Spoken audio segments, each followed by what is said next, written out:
Wala mang security markings ng National Printing Office, sapat at kumpleto ang 5 COMELEC security feature na mga balota.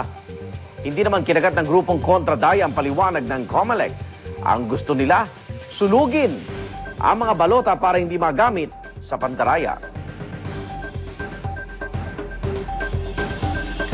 Mga kandidatong tumatakbo sa eleksyon, bawal mangampanya sa mga graduation ceremony. Base po yan sa utos na ipinalabas ng Department of Education. Narito ang report ni JP Soriano.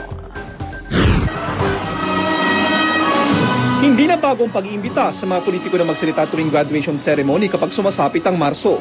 Sa karanasan din naman kasi nila, tiyak na may mapupulot ding aral ang mga magsisipagtapos. Pero dahil eleksyon na sa Mayo at para maiwasan ang lamangan lalo na sa pagsipa ng local campaign sa March 26, naglabas ng kautusan ng Department of Education. Sa DepEd Order No. 13, ipinagbabawal ang pangangampanya ng mga kandidato sa mga graduation ceremony.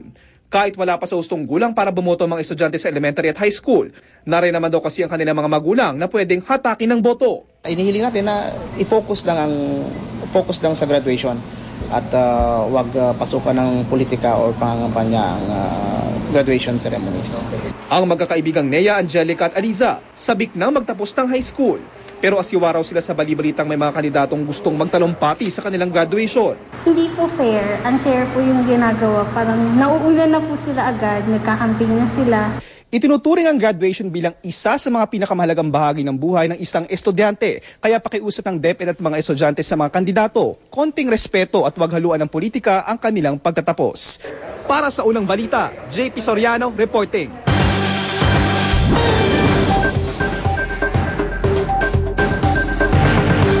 Itinuturing ng resigned ang lahat ng appointed o itinalaga opisyal ng gobyerno na nais mong lumahok at kumandidato ngayong eleksyon 2010. Yan ay patapos baligtarin ng Korte Suprema ang naunang desisyon na magpapahintulot na makapagsilbi muna sila kahit na kumakandidato. Sabi ng Korte sa 44 na pahinang desisyon, hindi raw na isaalang-alang sa nauna nilang desisyon ang posibleng pag-abuso sa pwesto ng mga appointive official para makalamang sa kanilang mga kalaban sa eleksyon. Malinaw raw ang nakasaad sa Omnibus Election Code.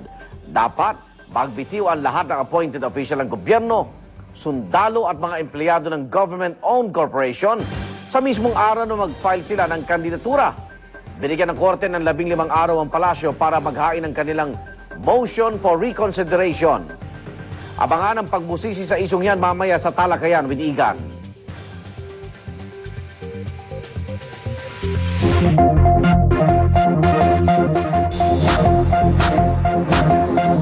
Apat na tao patuloy na nawawala sa nangyaring flash flood at landslide sa Portugal. Gumamit na ng sniffer dogs ang search and rescue operations.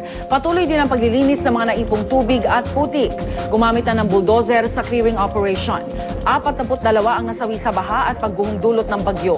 Idineklara na ng Portuguese government ang 3 araw na pagluluksa para sa mga biktima ng kalamidad.